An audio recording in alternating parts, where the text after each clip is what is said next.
Welcome to Build a Business Worth Buying, the podcast where seasoned entrepreneurs, M&A experts, and world-class operators share behind-the-scenes stories of building, scaling, and selling remarkable businesses. I'm your host, Aaron Allpeter, and every week I sit down with people shaping the world of acquisitions, founders who've cashed out, buyers with bold strategies, and advisors who help make deals happen. This is not a podcast for beginners. It's for those who know the grind and want actionable insights to make their next big move. Get ready to take notes, rethink your strategy, and hear untold stories of what it takes to build a business worth buying. All right, I'm really excited for today. Today we have David Kidder, who is a serial entrepreneur, investor, and best-selling author with a remarkable track record of exits. He's built and successfully sold 4 companies. So he's got firsthand experience of what it takes to create a business that not only thrives, but is also attractive to acquirers. Beyond his own ventures, he's a thought leader in innovation, working with Fortune 500 executives and startups alike to drive transformational growth. David is also the co-founder and CEO of Bionic, where he helps large enterprises rediscover their entrepreneurial DNA.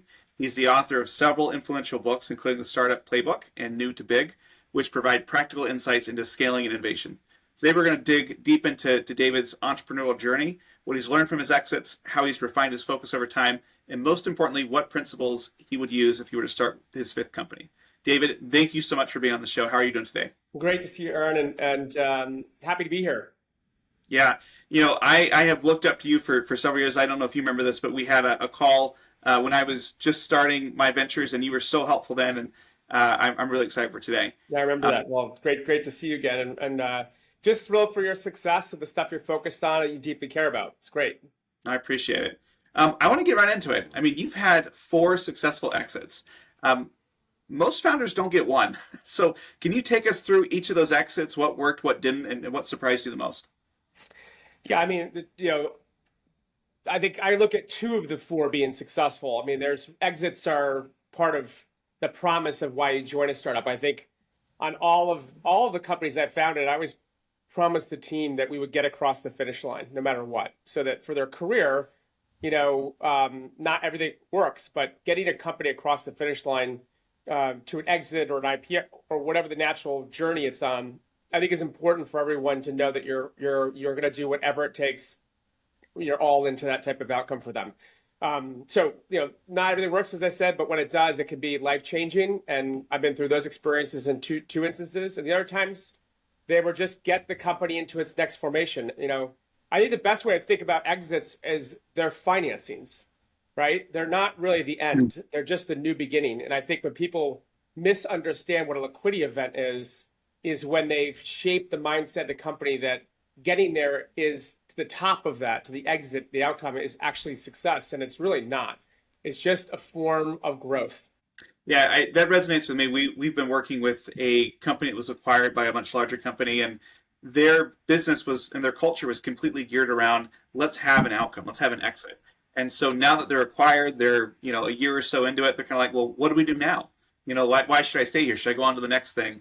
And so that's been a real difficult challenge that they've gone through. Yeah, I mean, you're having to set the expectations for the purpose of the what the purpose is for the world and for the team who's building it.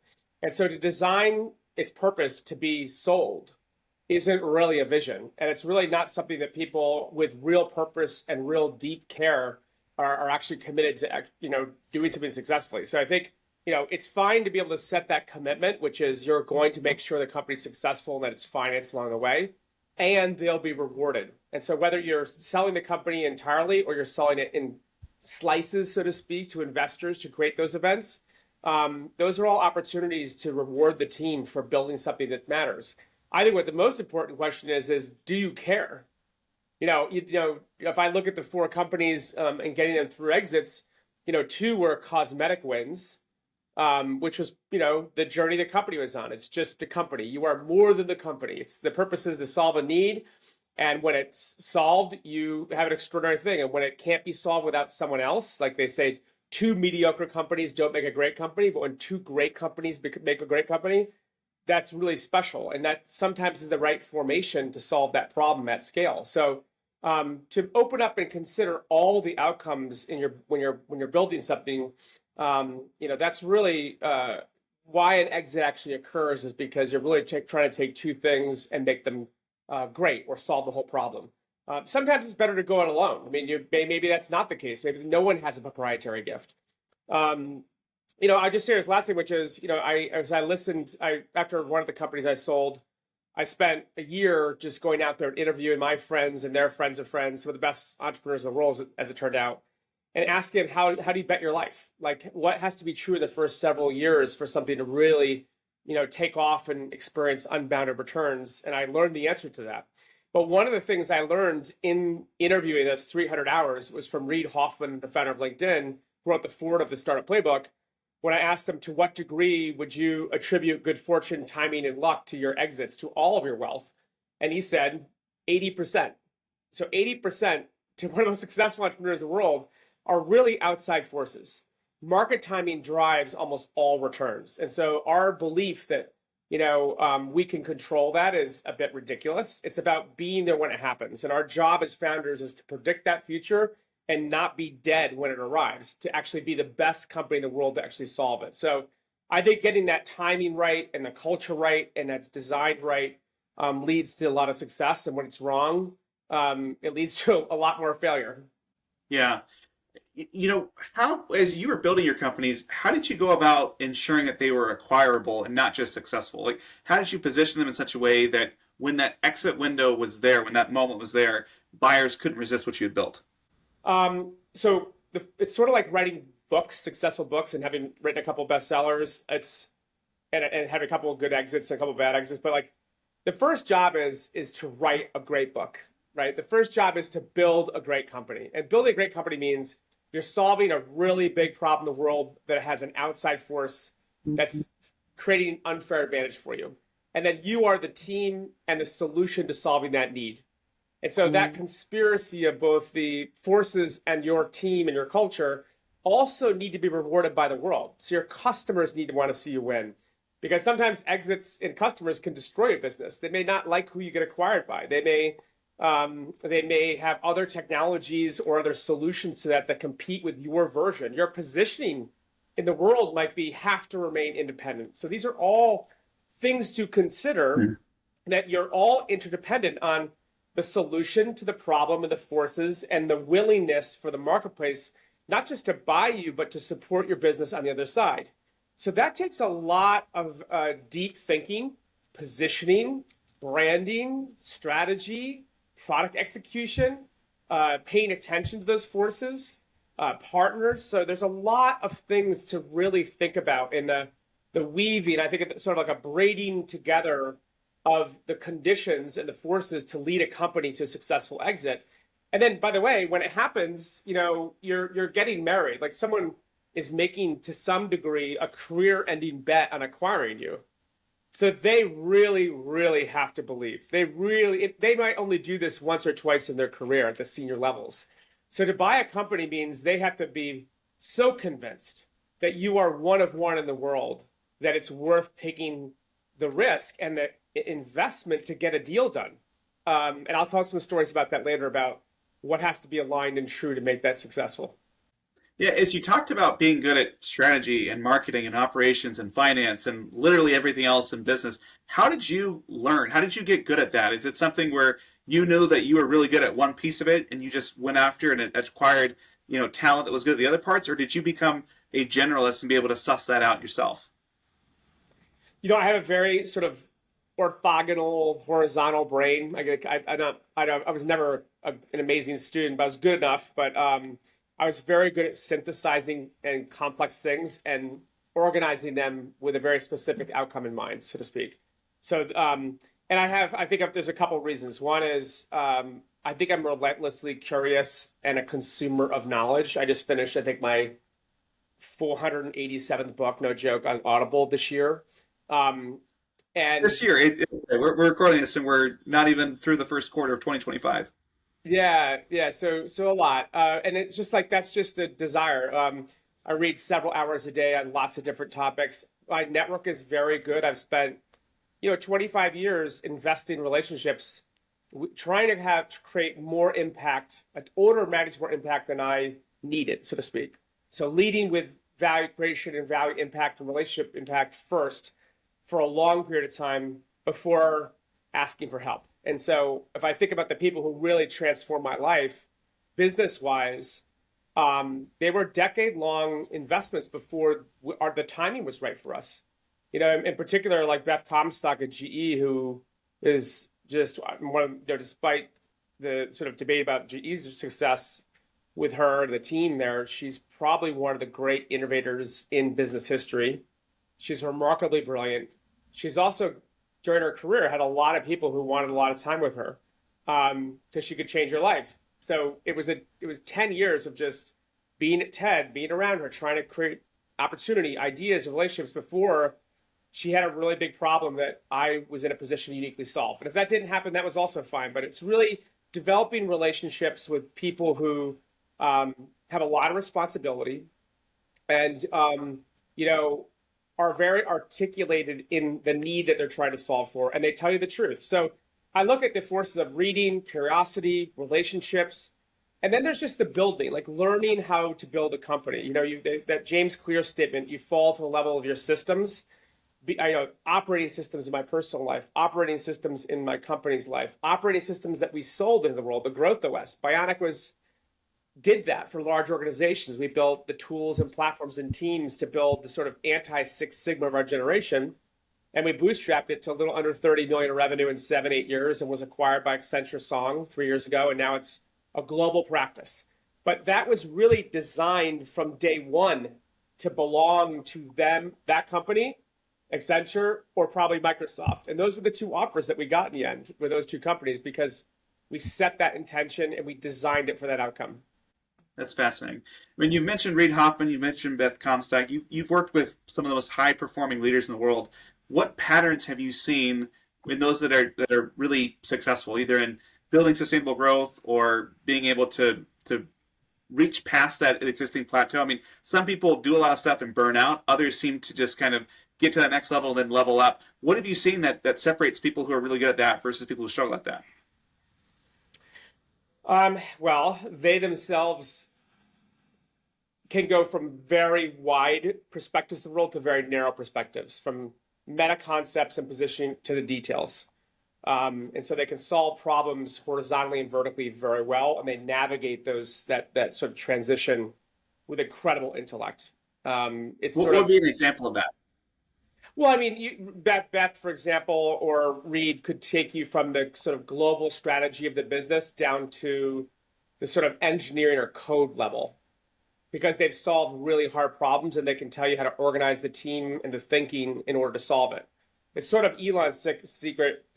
Mark Andreessen had a great piece about this recently, which is, his job is working with a chief of staff or sort of a senior person to identify the hardest friction problem in the organization and solve one each month. So each of his 5 or 6 companies has pretty much, 30 to 50 major engineering problems, and he goes straight into the problem. So with the team on the ground to the edge. And I think working through the biggest frictions in the business that are sort of defeating its ability to grow and solving them unlocks the organization. And he rolls up his sleeves and solves that. And I think Beth is very similar. She would have the ability to look at meta strategy and where the future is going, and then execute extremely well inside. The teams around her, if you look at the people who were in her team, Linda Boff became the CMO there and transformed the company as her protege, and then the CMO and building her own reputation as a transformer leader. She's now the CEO of a company called Said Differently and doing that again. Kate Johnson went on to become the president of Microsoft and launch the cloud computing era. And now she's the CEO of Lumen. Like, in the spirit of let your life speak, the people around them, that puzzle piece that doesn't overlap, every one of those pieces on talent selection has been extraordinary. And so I look at that in my own company is and I'll share this in a minute about what the job of a founder is, but it really is the team. You are the sort of Pied Piper who can go from horizontal to vertical and high to low, but the people who are on the execution line and actually doing it, those people need to be one of one in the world, just like you. Yeah, that's super helpful. You've talked about building a company with an acquisition in mind and kind of almost reverse engineering the outcome that you want and making sure that you had something that's really desirable. How does your strategy change across different exits? I mean, do you do things differently when you know that you want to sell to a strategic acquirer versus someone who's just interested in the financials? Well, first, I don't design companies to be sold. Companies are bought, not sold. So companies that are bought get very high valuations. Companies Yep. that are sold get very low valuations. So from the beginning, like I said about a book or a company's first job is build a great company that can operate and exist without you. So your job is to go from all the decisions to very few decisions, but having an operating system run the company culturally, systems, et cetera, that you reinforce. And you get into the smaller and smaller box because you've worked yourself all those jobs. So that's really the job is over 5 to 7 years is to build a company that can stand alone. And then the question is the world conspiring for that need? Like, is the outside force so significant that it's ripping out of you and the company has unbounded returns? Is it non-linear? Is it linear? What are the systems inside the company that can scale or don't scale? So one of the challenges with my company Bionic, despite it being a very successful company, was that a lot of the business development ran through me. Relationship. It was a relationship at a CEO level sales effort. And while that was very wonderful, exciting, and we were very good at it, it also really didn't scale. So it was a great business, but it couldn't become $100 million business on a non-linear basis. It didn't have a step function in it. And that's okay. It's just that we had to do something to democratize the sales effort in the company, which was put it on a platform. So I designed the company under the banner Bionic, which was our positioning, but our product, because we built it like a SaaS company, even though it was delivered as a service, it had SaaS-like quality and components to it. It was called the Growth OS, the Growth Operating System. It was like a capability. It's now fully built around generative AI. It has software and suites. It's one of the fastest growing software platforms in Accenture history.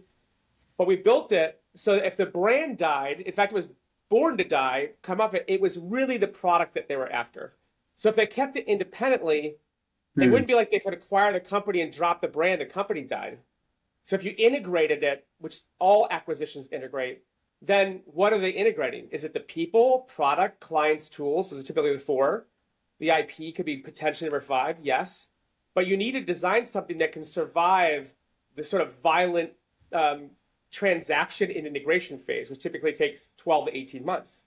So allowing the organization to be built so that it can survive that and scale is something that you need to be thinking about from day one. And then there's also the natural fit, like understanding where in the world this gets to scale. First job is to do it independently. Second job is to think about where is the natural stage or platform that can actually exist on that creates 2 great companies that create an even better company, not 2 mediocre companies. So I kind of knew that for years and years and years, to the degree that 2 years before we were acquired, 18 months before we were acquired, in my town hall in 19, I predicted within the next 24 months, we're going to get 2 offers for this company, one from Microsoft and one from Accenture. That's exactly what happened. It happened in actually about a year and a half. But we were designing the company for that outcome. Our whole leadership team knew we had a lot of success. We're doing very well, but we need to clean the business up. My CFO, who I loved, Renee Paula, was, we had a high friction relationship because I was in the vision, he was in the math. My COO, Carolyn Hreiber, and my co-founder, Ann Berkowitz, we had to separate leadership from management, right? I was leading and they were managing because they were really 2 different jobs and they were 2 commingled. So cleaning up the organization and giving people the power and in their giftedness to get it into a position of strength was part of our own evolution. We were designed to do that so that it was built and it could be successfully scaled inside our organization. That's fascinating. I think the interesting thing that stuck out to me is you said that you guys were doing about 30 million bucks and you felt that this could be a $100 billion business, or it had the roots of being a $100 billion business. How did you know when it was the right time to sell? I mean, was there a moment where you were like, oh, we're going too early, let's like wait longer and sell when we're at $80 million in revenue? Or, is there a possibility of maybe missing your window? So like, how do you know what that timing should look like? Yeah. So I'm rounding up at our revenue. I think we're forecasting about 27 and a half when we were acquired. So just to be transparent,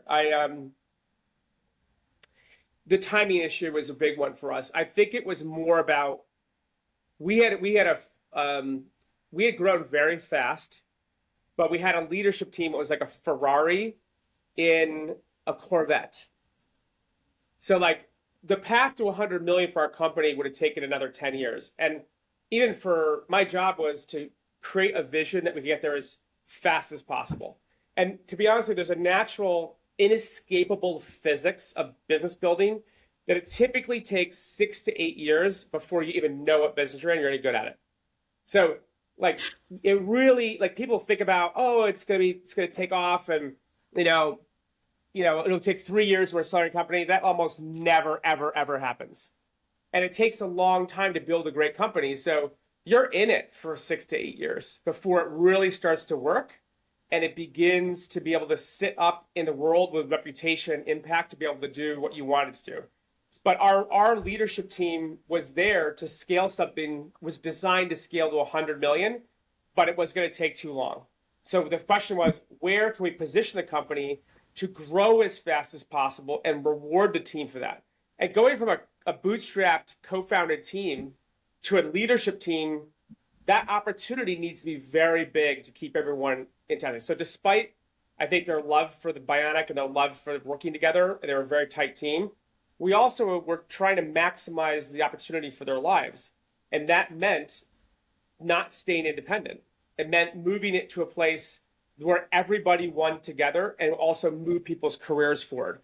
And you as the founder, in this case, I was a co-founder with Ann, we had a moral obligation to do what was right for everybody in the company to allow everybody to win. Which goes full circle back to the promise, which is we're going to cross the finish line together in the context of your career and your journey. So all of those promises had to be lived out. And I think that's something that you can't commit and then uncommit to as a co-founder and CEO. And that's why an exit was the right decision for us. So sometimes we exited because the strategy broke or the company broke, or we got preempted where it would be irresponsible not to take an offer. So that's another. There's a lot of different versions of this.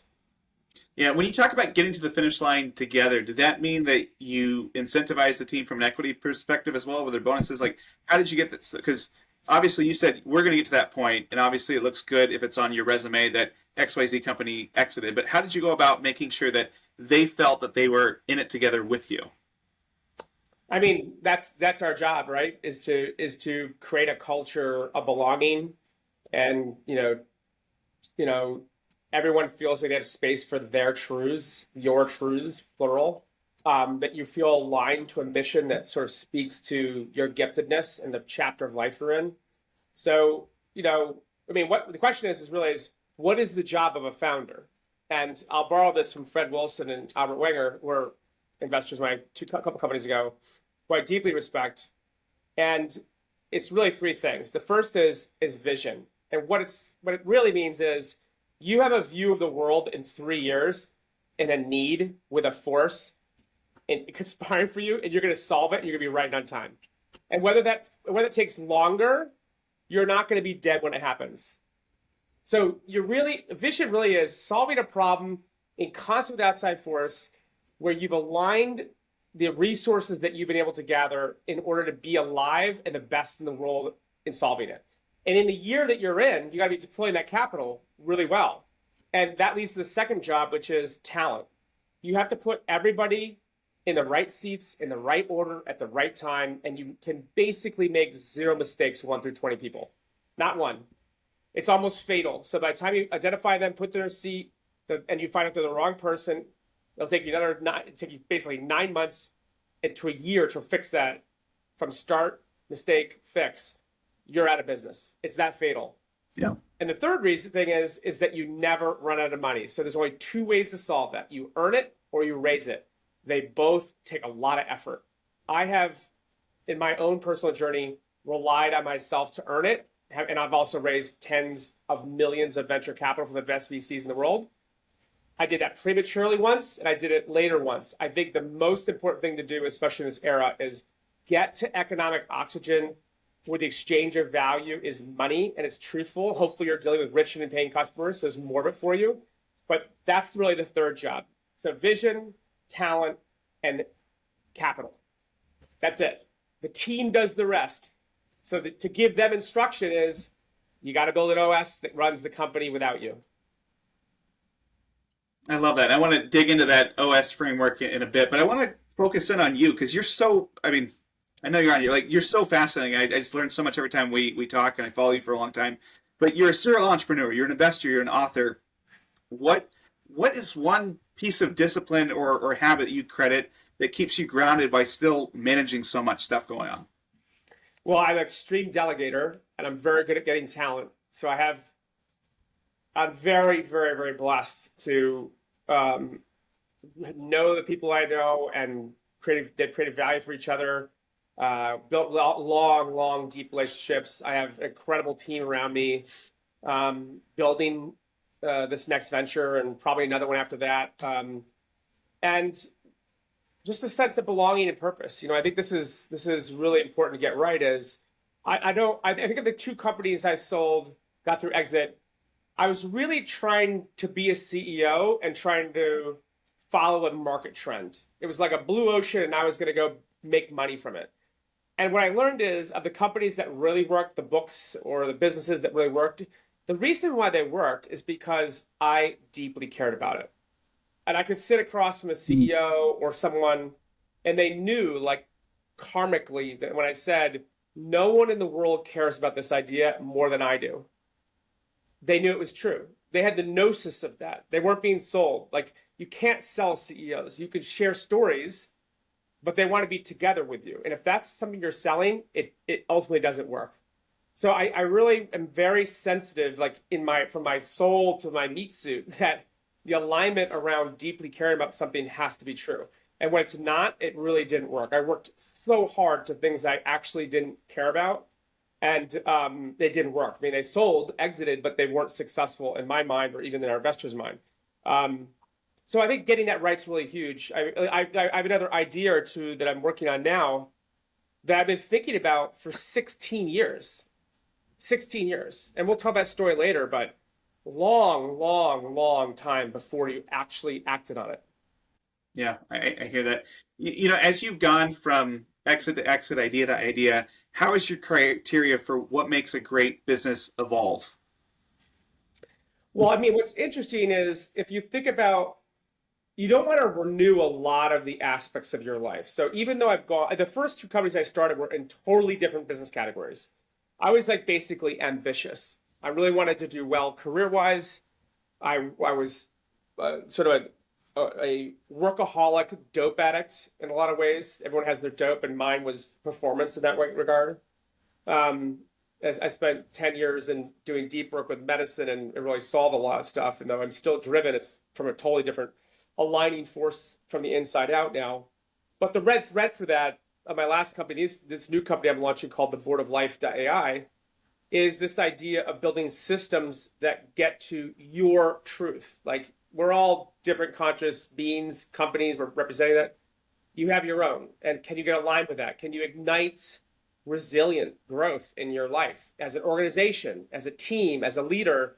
Those modalities are where we spend all our time. And I built the Growth OS to do that for large organizations. And now I'm doing this for leaders with a system called the Board of Life, which is basically OKRs your life for the personal board of directors that's human and AI. So I'm going to have Aaron on my board and Socrates around the OKR model, which I call the intentional progress model. It's the system to live out scientifically the higher commitments of growth in our life.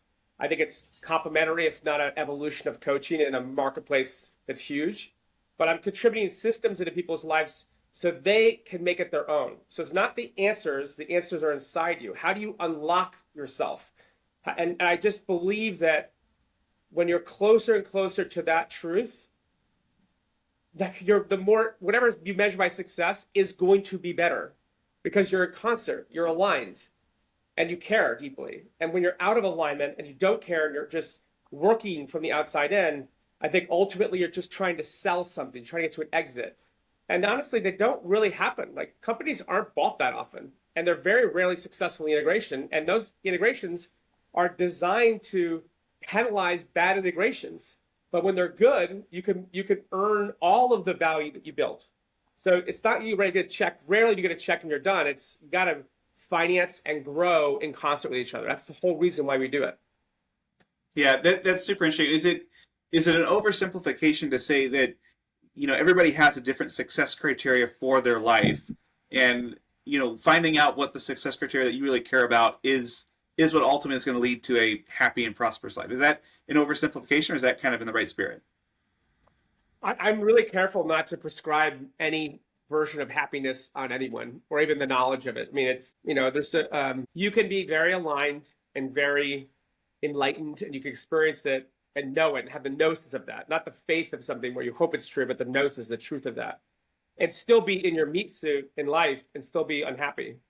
By the biology, your brain structure, your conscious reality, becoming friends with your mind, learning how to come to terms with releasing the fractalization of thoughts, the 76,000 thoughts you have every day that separate you from yourself and purpose and I am and all those things. I think those are all part of being human. That what I love is that there's this saying from Hiram W. Smith that says, when your daily actions are in concert with your highest priorities, not necessarily just your higher self, but what you're doing lives out that, you have a credible claim to inner peace.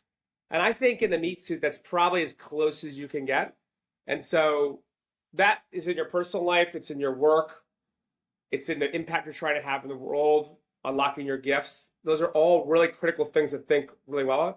And honestly, I don't have the answer. I'm wildly imperfect. I don't have that life perfect in any part of my life, but I really am committed to pursuing that throughout my life, just to bring it back. Sometimes just bringing it back is enough. And so those are all parts of the journey. Yeah, that's super interesting. And I think what you're getting at is what are the types of transformations that you're willing to make in your life and in your business and things like that. And as I just hear from you, you've talked to so many successful startup founders, so many successful Fortune 500 people. They've all gone through these transformations. Are there any sort of radical shifts that you've seen that people need to make, but they're afraid to make or refuse to make? Well, there's this, when I closed my last company at Accenture, I did the town hall, the final town hall with the guy who bought the company, Pat Conley, and Ajay and Baiju Shah, this chief strategy officer, and a guy named Glenn Hartman, who was the president of the division at the time. Great guy. I said basically two things. I was like, well, three things. I said, one, nostalgia is the enemy. When you look back and you say what was better when in any part of your life, there are moments, peak moments in your life that are really important to hang on, but it's right now, which is great. And what may be good or bad, but it is great right now. And getting aligned in that you create your life and you own your life, and you're going to learn about how to grow even when the conditions aren't perfect is why things work and why they continue to work. It's a renewing process, right? So nostalgia prevents that from happening because of loss aversion. Great transformational leaders make what they have in front of them in their life in a company great, right? So they don't have, when they don't have that, they have confirmation bias, loss aversion, sunk cost bias. They're not growing. In fact, they're preventing growth. Two was this statement I made called embrace the suck, which is everybody's job. It's like that Navy SEAL survivor mechanism. Everybody's job, even in great companies, 10-50% of your job is going to suck. Do not fight it, accept it, eat the bowl every day of that crap, and just get it done. And by selling a company and saying everyone's so worried about what we're going to let these things go and we're going to pick up a new bowl of crap, it's like, yeah, it's going to be a new bowl of crap, but like, it's okay because there is stuff that we do today that's hard. We're just going to trade it because the ups that it's going to transform the project. And the third is just to begin again. There's a great book by Katie Milk, but I just finished right now. It was just joined my board of advisors for the Board of Life, along with Adam Grant, Keith Ferrazzi, Bruce Farley. I have an amazing group of advisors and leaders of that company. But Katie talks about this ability to start over, this fresh start. The ability to begin again, especially in failure, to re-up, to start over in your life, is a critical skill. it's not only the ceremony of that, but it's the mindset that you change your identity and you're trained the meaning of the moment that you're creating. But also, I think the most courageous thing you can do is to start over, is to begin again as if you're 20. That all the options in your life are totally possible, because they are. You are still you, and the world is full of that. So to be able to renew yourself, to begin again, to re-believe, it's going to feel a little naive, but the truth is, it's like all the options are still there. You're wiser, smarter, you know what you're doing, you have the resources, you have the trust, you could begin again. And I think that's available for everything. So those three things of nostalgia is the enemy, embrace the suck, and begin again. Great leaders who transition to new great things, whether they're being acquired or they're leading the acquisition, they know how to do this. They may not articulate it that way, but they know, they have the gnosis of how to do those type of skills and that with that mindset. That's super helpful. And man, I can't wait to learn more about this company. This sounds amazing. Yeah, it's actually one of the most important things of my life. I mean, the Board of Life, I had a book called The Intellectual Devotional that was very successful 16 years ago. And Chris Anderson of TED read it, sent it out to the entire TED community as a TED book. And then he asked next year with this thing called TED EDU, it was called TED U at the time, said, hey, why don't you come back and do a talk to a smaller audience there? It wasn't on a TED stage. It was, so I did a talk about the Board of Life, which was my coaching tool when I was going through a life in transition, a before-after moment, which Bruce Feiler wrote a great book called the Life in Transition book, which I highly recommend when you're going through those moments. But I approached it like a model or a system, and I didn't even realize it. I had a board of directors in my life. I made 1 or 2 commitments to them, and it really changed my life. And I've done that now 3 times, and I'm starting it again now. And over the years, I actually wrote the book in 2012.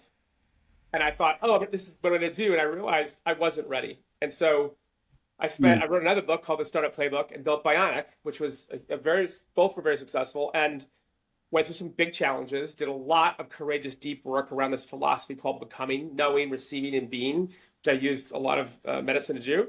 And then AI happened. And I realized this idea has been with me for most of my career. And I think it's probably one of the most powerful models, systems for change and growth that any leader could ever go through. And so with AI, I could unlock now the historical minds of time.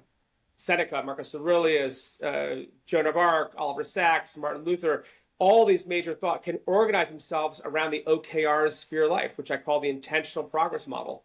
So we took the great minds, we put them into a LM, and you have a super guide who helps you determine the higher commitments of growth for your life that get communicated with a master class to your board that you invite in. They're the mentors who care about you, who love you, and they're there to help you keep the commitment to yourself. And all that feedback gets put into rooms with these great thought leaders of time to help you do something called generative reflection, which is ground you in ideas and solutions that have been solved successfully by others, just not by you, and just accelerate and bind your growth. And the secret of this whole idea is this thing called the Pygmalion effect, which is when I make a commitment to someone that I'm not paying, Aaron's on my board, I make a commitment to him, the probability that I live out the commitment is about 65% of the time. But if I create a reporting system back to you, which was what we built, and ground it, it goes to 95%.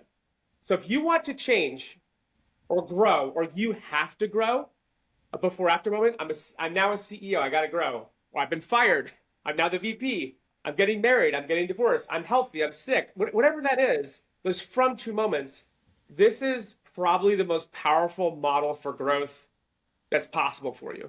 And we're launching it now. So I'm very excited about it. And it's been a purpose-driven journey for me for over 16 years to get here. And we have an amazing team and one of the great board advisors that exists behind us. So it's very exciting.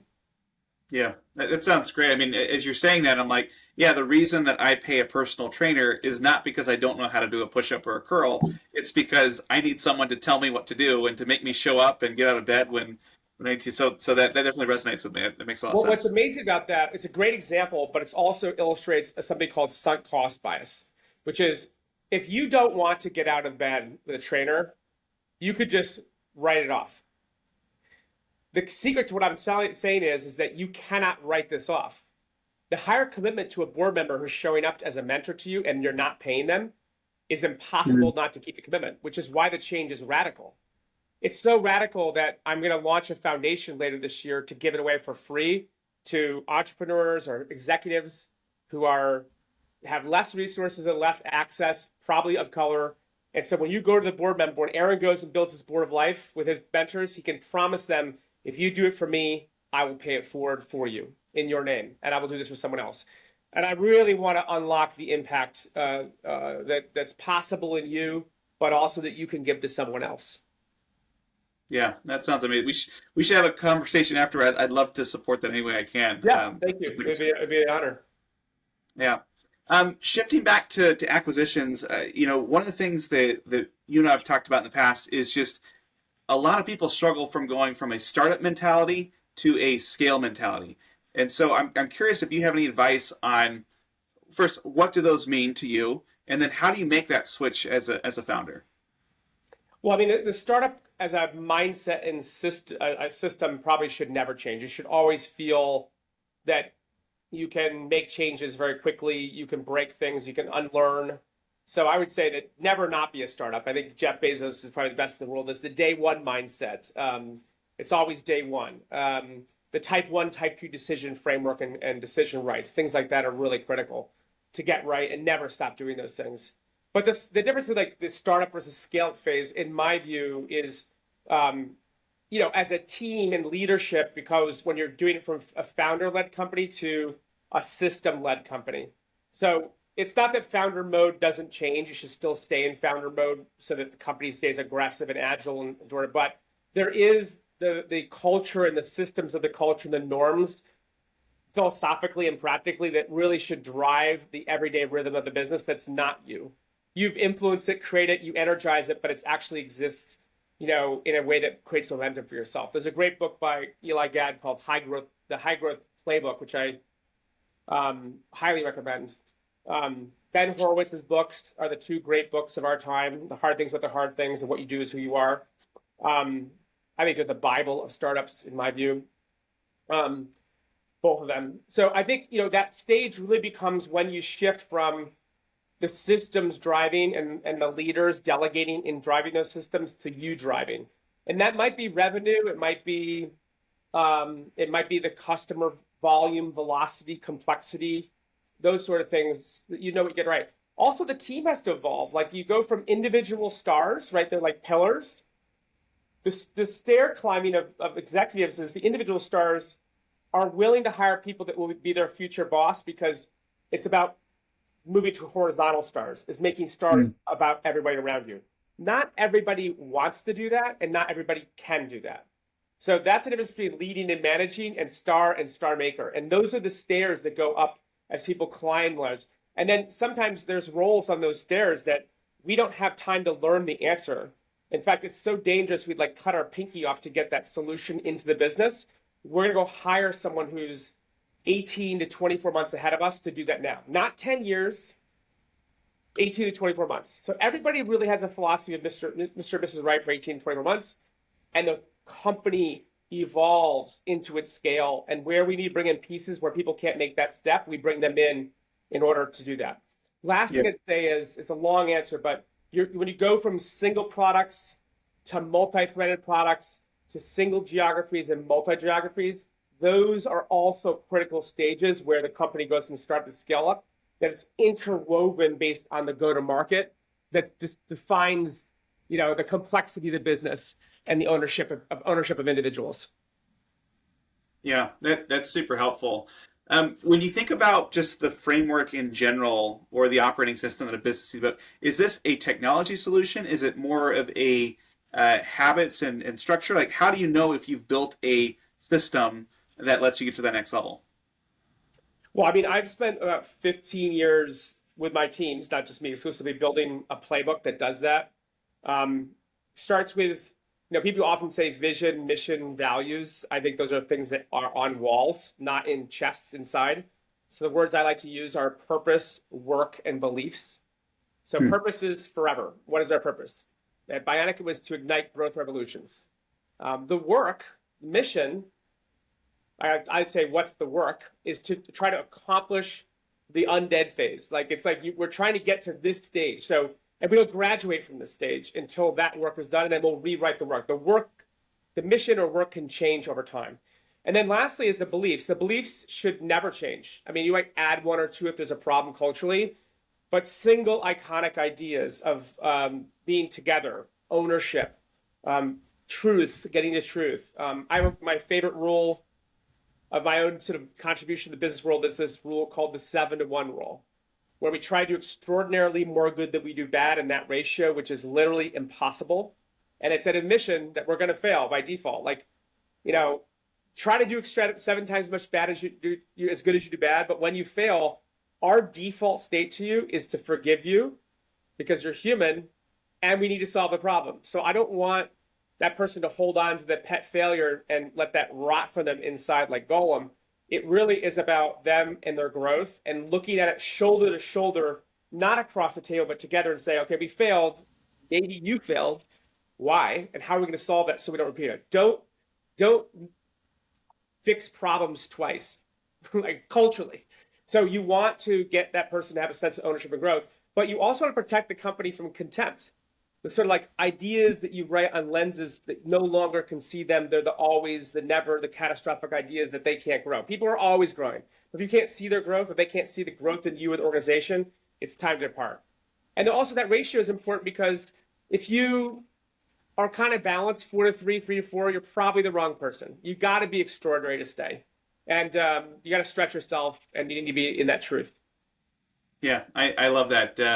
That definitely resonates with me. Just this idea that, at least in the companies that we've built and tried to build, we don't have room for mediocre people. I guess if you want to say it like we need people who have to be extraordinary in something. It doesn't mean that they're extraordinary in the same way, but we need someone who brings that passion, that vision, that focus that makes the whole extraordinary. And so that makes a lot of sense to me. As you think back to everything that you've done, if you could mentor your younger self before your first exit, what sorts of things would you tell yourself? I mean, honestly, I think I probably just time, energy, and money. I probably burned through half of my career. I mean, just that wasted time. Like it's just like things you had to learn. It cost you a lot of time, energy, and money.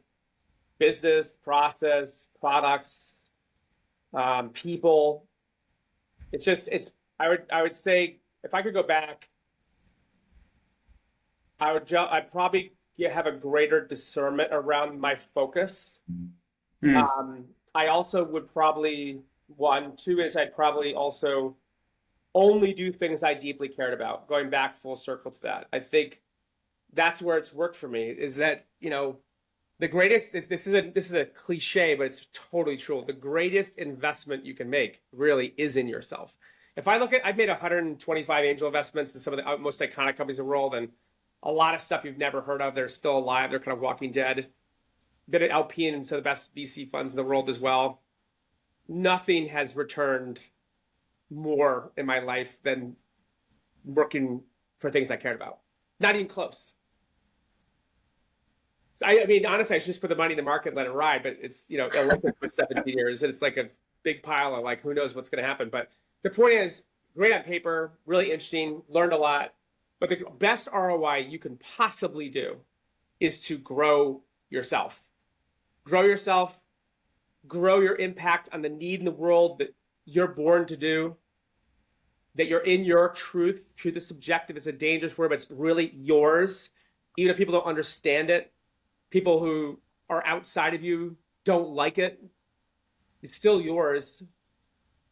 To find that and to know it from the inside out and to live that to the best of your ability in our imperfect meat suit in the world just is a really special place to hold agency and to go build from. And I think that's the best ROI. I wish I would have done it 20 years earlier. Yeah. I didn't know it. Do you feel like you had to go through all that wasted effort and the side quests and things like that to get to that realization now? Yeah, but so yes. I mean, success is a bad educator. I mean, I've gone through total heartbreaking soul crushing failure twice. I mean, lie on the ground, cry with little kids. I mean, the whole thing. Start over twice from near insolvency. So I'm not afraid of that. Like I know I can build back from zero. That makes me really dangerous because I'm not afraid. But I would not know that if I didn't go through that. And it hurt, man. It hurt really hard. But I wouldn't be able to say the things I'm telling you, that the most powerful and courageous thing you could do is just start over, to re-believe, to re-up. Because I've experienced it in like a supernatural way. And it was one of the scariest and most courageous things I've ever done, but it also started my life over. And you can do that too. You're just choosing your life.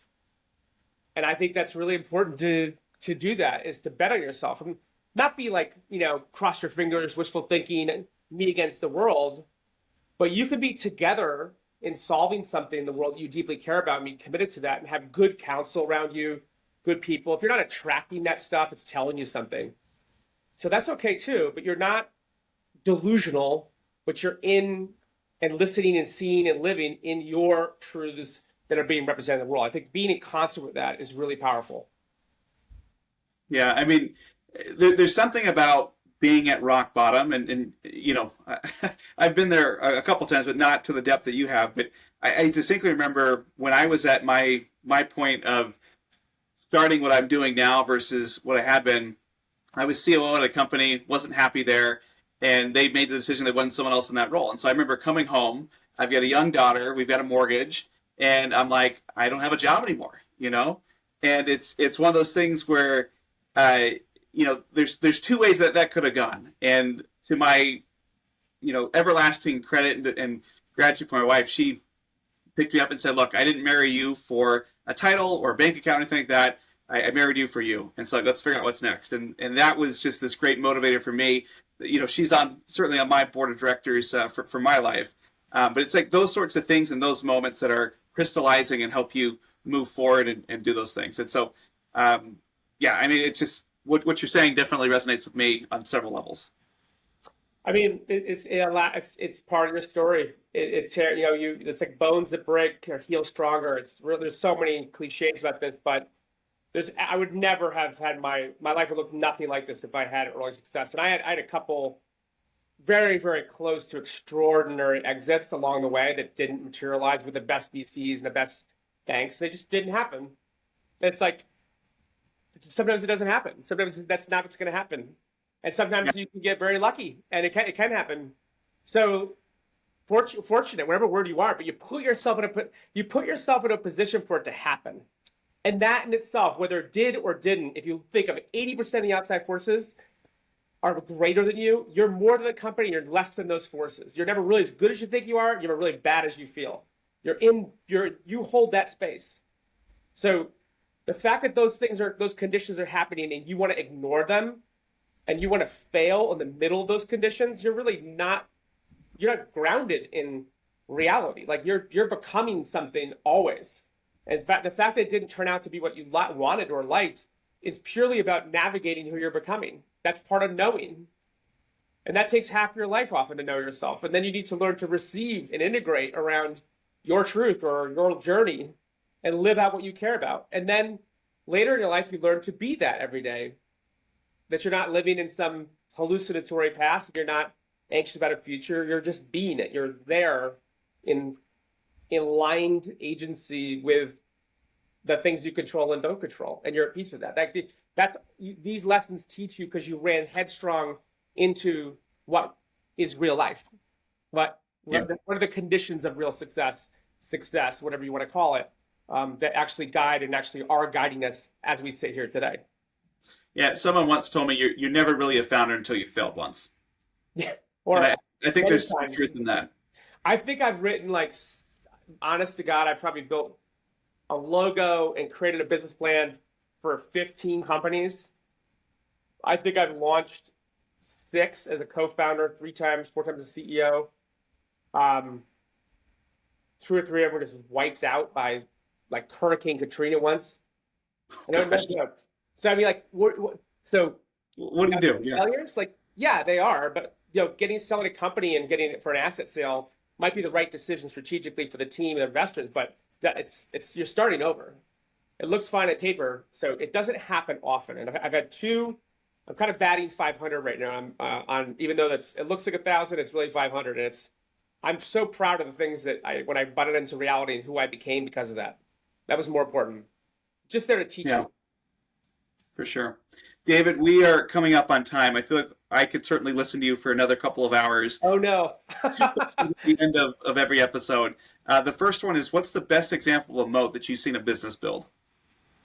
iTunes. The Apple Cloud iTunes is ridiculous. It's one of the most locked-in, permanent data structures that has ever existed. That'd be the first one.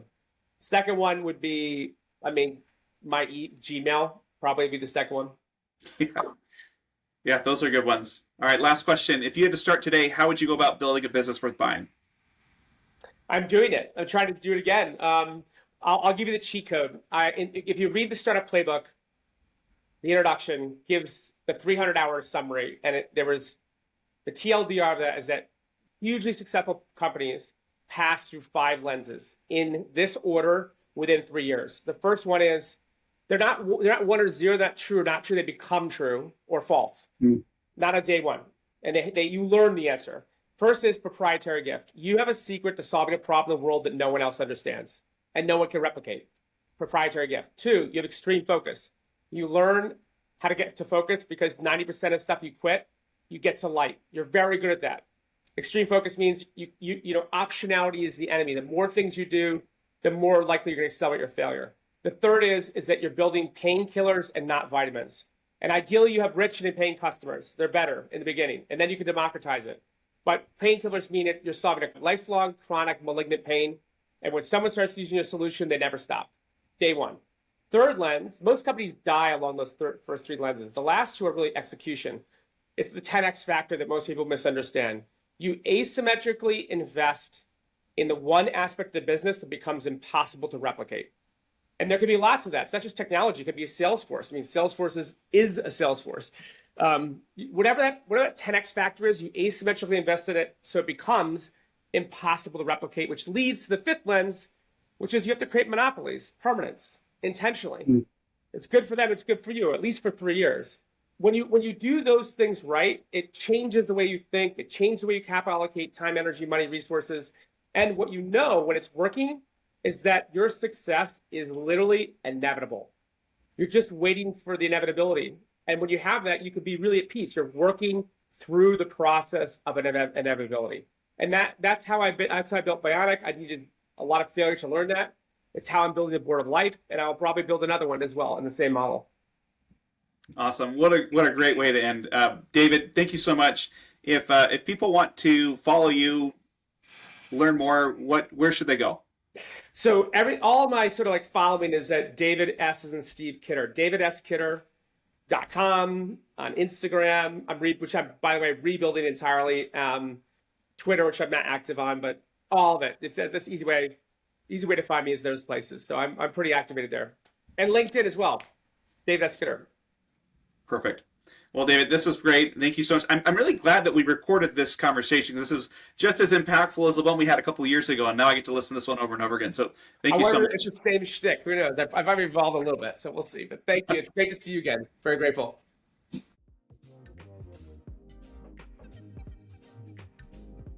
Thanks for joining me on Build a Business Worth Buying, brought to you by ISBA Consulting. I hope today's conversation gave you real insights into scaling smarter, selling better, and thinking like a strategic operator.